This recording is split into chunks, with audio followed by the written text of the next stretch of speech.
Testamentos privilegiados. Ok, un testamento privilegiado o menos solemne.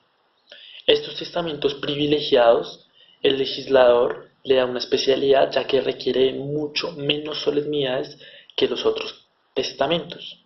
Esto es debido a circunstancias en específico que hacen que el testamento pueda nacer a la vía jurídica. Son tres: el verbal, el marítimo y el militar. Un ejemplo de una circunstancia en específica, y es que el testamento verbal, para su nacimiento a la vía jurídica, necesita que el testador esté en una circunstancia de vida o muerte. ¿Ok? Para que se dé, se necesita una serie de formalidades que no son tan estrictas como los testamentos normales. Tenemos la primera, que es que el testador tenga en realidad la voluntad de testar. Segundo, que su presencia durante el acto o mediante el testamento sea de principio a fin y que este acto sea continuo, o sea, sin una interrupción. Esta interrupción se permite, pero no tiene que ser tan exagerada, ya que se le da ciertos intervalos al testador para que pueda expresar toda su voluntad de una manera entendible, de una manera clara, de una manera concisa. Ok, se entiende que hay unos requisitos especiales para ser testigo, ya que no todas las personas pueden tener o cumplir las calidades para que este testamento sea válido. Principalmente se cuenta que la persona tenga un sano juicio, que su voluntad no esté no esté corrompida o no tenga una enfermedad que le impida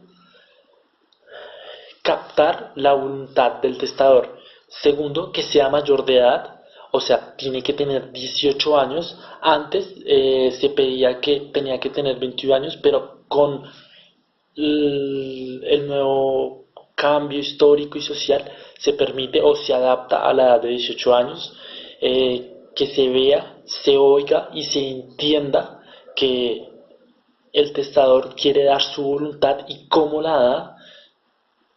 Tercero, que no tenga intervalos, una apreciación que ya se había dado anteriormente. Cuarto, que no haya cometido un delito y que ese delito haya tenido una pena. Quinto, que no haya sido inhibido por sentencia inejecutoria y le quite la calidad de testigo o no le permita tener esa calidad de testigo. Buenos días, mi nombre es Mateo Martínez y yo les voy a hablar acerca del testamento verbal. Bueno, el testamento verbal es un testamento privilegiado, el cual es otorgado de viva voz frente a tres testigos por el causante, y el causante debe encontrarse en una situación de peligro inminente, de la cual parezca que pues, no va a sobrevivir y que no va a tener tiempo de otorgar el testamento pues, bajo sus formalidades regulares. Ok, las características. Dicho testamento privilegiado cuenta con ciertas características. Primero, es un acto jurídico, ya que es una manifestación expresa de la voluntad inequívoca dirigida a producir efectos jurídicos. Segundo, como todo testamento, es un acto unilateral. Y tercero, es un acto solemne, ya que tiene dos exigencias de formalidades. Primero, que sea una declaración de viva voz del causante, y segundo, que dicha declaración se realice frente a tres testigos. Bueno, el peligro inminente de la vida del otorgante es una característica fundamental en este testamento, pues ya que es parte esencial para que se pueda otorgar. Y el peligro inminente en la legislación colombiana no exige ningún requisito o no está condicionado de ninguna forma, a diferencia de la legislación española, por ejemplo, que se exige que solo sea bajo un accidente o un colapso de salud del otorgante, se entiende pues ese peligro de muerte. Y esta inminencia de peligro es más una creencia subjetiva que objetiva, no es algo imperativo, así que dependiendo de la situación en la cual se encuentre el causante, pues él entenderá que se encuentra en un peligro inminente de muerte. Ahora bien, este peligro inminente de muerte puede provenir de dos circunstancias. Primero, una circunstancia endógena que es referida a la persona misma y pues pueden ser como situaciones de salud o accidentes. Y segundo, las circunstancias exógenas que no se refieren a la persona como tal, sino a factores externos. que pueden ser situaciones críticas de guerra o de salud pública o de orden público.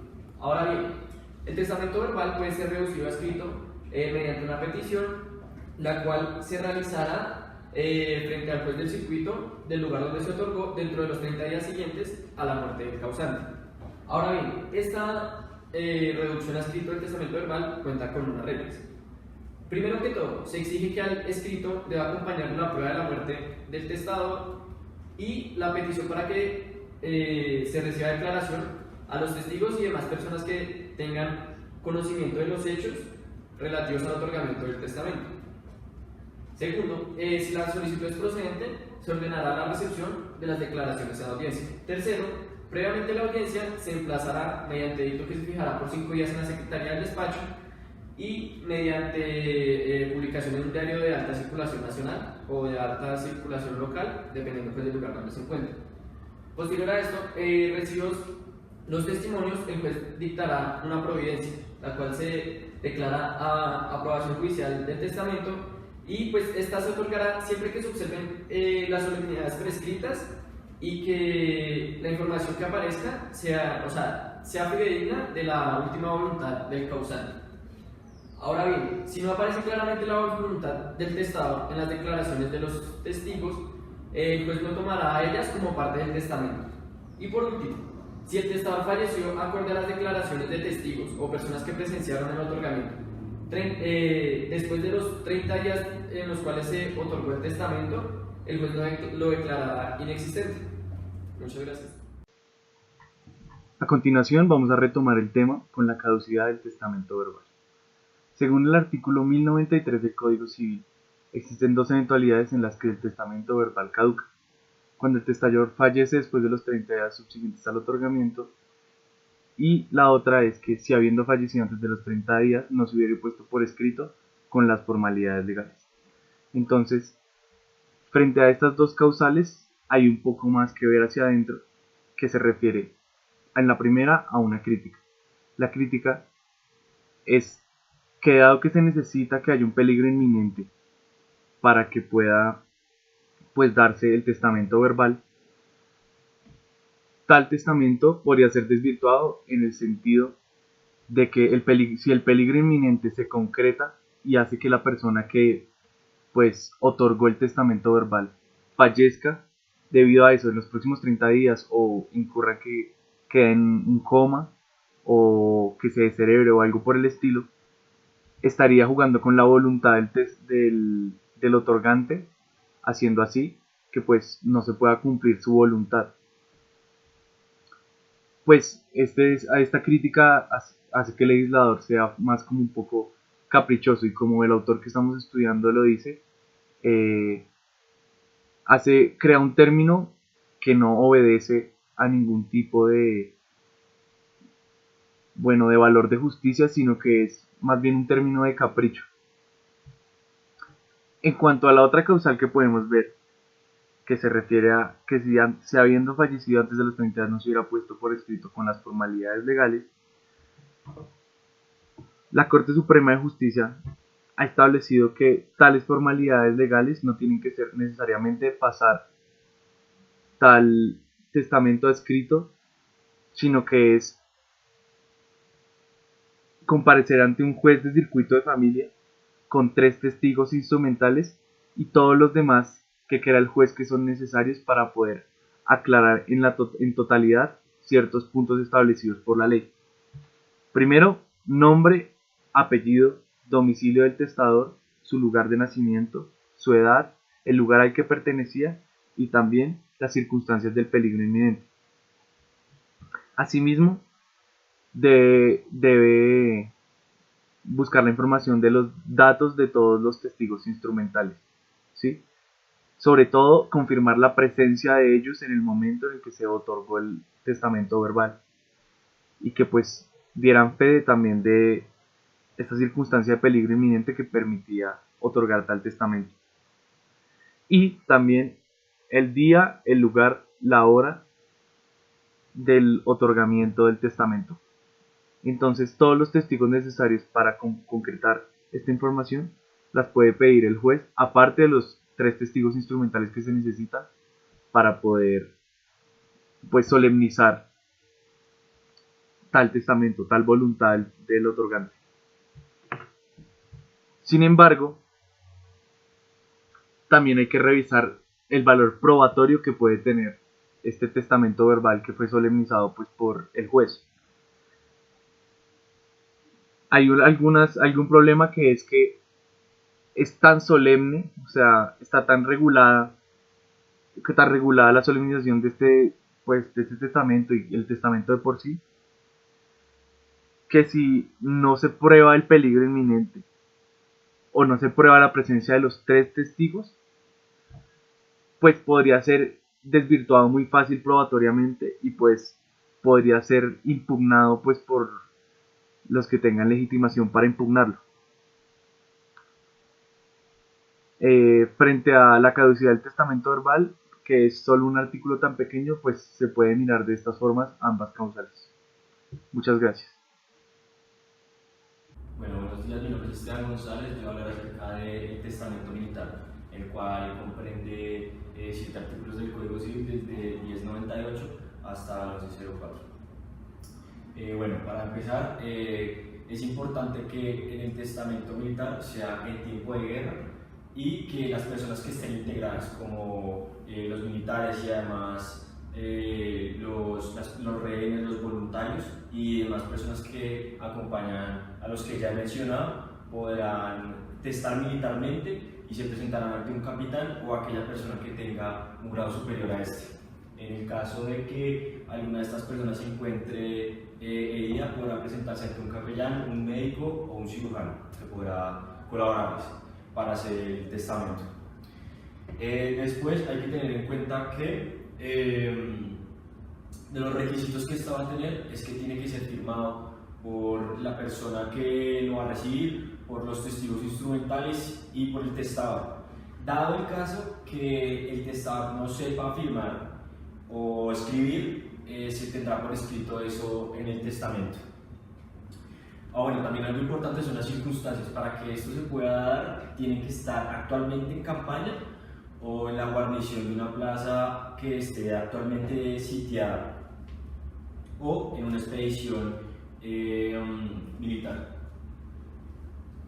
Bueno, es importante el artículo de la caducidad del 1101 que habla acerca de si fallece al expirar los 90 días subsiguientes a que debe hubiera cesado. Con respecto a él, las circunstancias valdrá como el testamento si ha sido de forma ordinaria. O sea, pasado solo para esa persona el inminente peligro de que pueda fallecer, los siguientes 90 días, si pasa esto, se tendrá que es únicamente el testamento ordinario.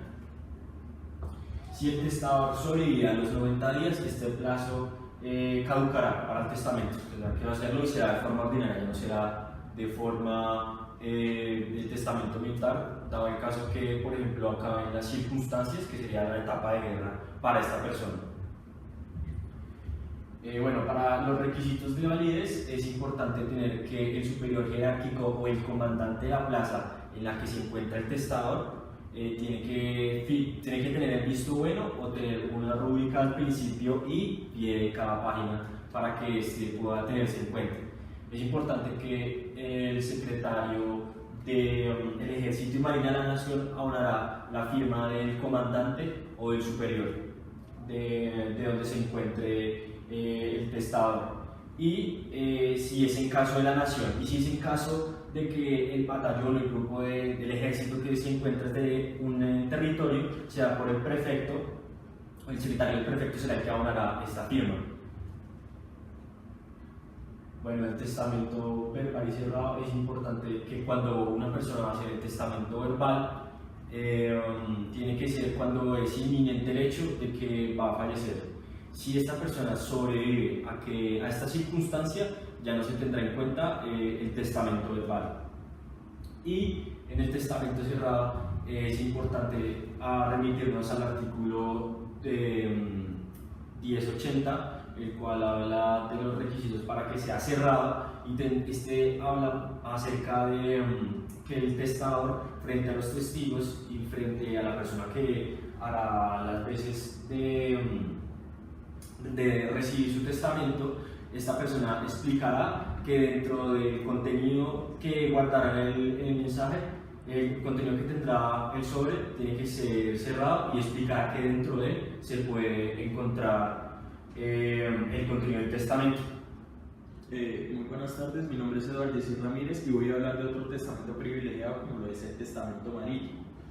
Según el artículo 1105 del Código Civil, se podrá otorgar testamento en un buque de guerra colombiano en alta mar.